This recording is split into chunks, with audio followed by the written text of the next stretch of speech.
Corona वबा जो वो पाकिस्तान के हर वॾे शहर में ॿारनि में तमाम वॾे परसेंटेज से फैलिजी रही है। थरपारकर में भी हाँ इन केसिस वधी रहा है। तो उन करे थरपारकर के सभी बाशऊर मानन के या गुजारिश कंदुसि तो मेहरबानी करे करोना वैक्सीन असांजे थरपारकर डिस्ट्रिक्ट के मुख्तलिफ़ सेंटरन ते लगी रही है। तो उते जल्द का जल्द वो वैक्सीन लगरायो। 40 साल का मथे उम्र वारन के या वैक्सीन लगाना तमाम ज़रूरी है। वो गवर्नमेंट फैसिलिटी पैदा कई है। तो पैंजे विजन सेंटरन ते वही वो वैक्सीन लगरायो।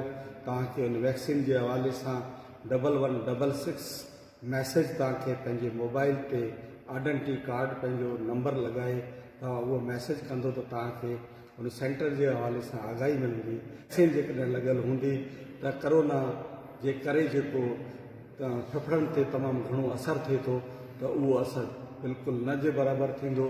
इन वबा इन बीमारी का बची सघंदो। गॾोगॾु तव्हांखे इहो करोना के हवाले से SOP फॉलो करण तमाम ज़रूरी है। मेहरबानी करे जेके भी दोस्त आयो वो मास्क ज़रूर पायो। सैनिटाइजेशन इस्तेमाल करो। इज्तिमा में वजन का पासो करो। शादियों में वजन का पासो करो। कहीं भी गरजाणी में वजन का पासो करो। एक बे में 5 से 6 फुट परे रहो जी ही वबा फैलजी न सके।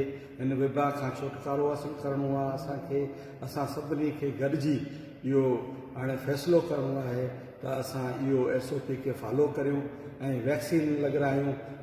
इहो न समझो त इहा वबा कोन्हे, करोना जी वबा कोन्हे।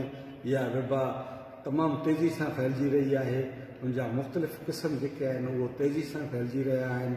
उहो असांजी कराची, हैदराबाद, सखर, लाहौर, इस्लामाबाद ऐं पेशावर में तमाम तेज़ी से ये वधी रहा आहिनि। ॿारहड़नि में तमाम तेज़ी से वधी रहा आहिनि। अस्पतालन में वेंटिलेटर्स जेके आहिनि उहे क़ाबू थी विया आहिनि। वेंटिलेटर्स ते 80% माण्हू जेके आहिनि जंहिंखे फेफड़नि जो तमामु घणो असर थियो आहे। असां पंहिंजा काफ़ी दोस्त जेको आहिनि उहो करोना जी वबा जे करे विञाई चुका आहियूं। असीं तव्हां सभिनी खे इहो गुज़ारिश कयूंसि था त तव्हांखे हिनखे सीरियस वठणु खपे ऐं करोना के बिल्कुल सीरियस वठो। करोना वबा बिल्कुल है। थरपारकर में असांखे हिन SOP ते फॉलो करणो आहे। बाज़ारनि में भी जेके दोस्त वापार कनि था उनखे भी इहो गुज़ारिश करियांसि थो त तव्हां जेको भी माण्हू सामान वठणु अचे थो तो मास्क का सवाल जेकॾहिं अचे थो त उनखे सामान भी न ॾियो, उनखे अचण भी न ॾियो। असांजा ॿार जेके आहिनि उहे भी उनखे भी असांखे महफ़ूज़ करणो आहे जेके स्कूल वञनि था। तो स्कूलन में भी तव्हां सम्झो था तो स्कूलूं भी बंद थी वयूं आहिनि।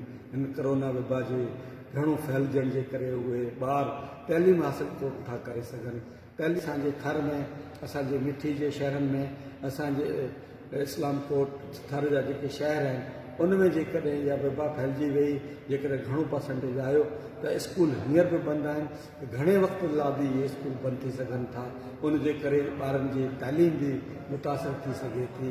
तंहिं करे तव्हांखे इहो गुज़ारिश आहे त तव्हां हिनखे घटाइण जे लाइ ॿारनि जी तालीम जे हवाले सां, स्कूल खुलण जे हवाले सां, ज़िंदगियूं बचाइण जे हवाले सां तव्हांखे SOP फॉलो करणु खपे।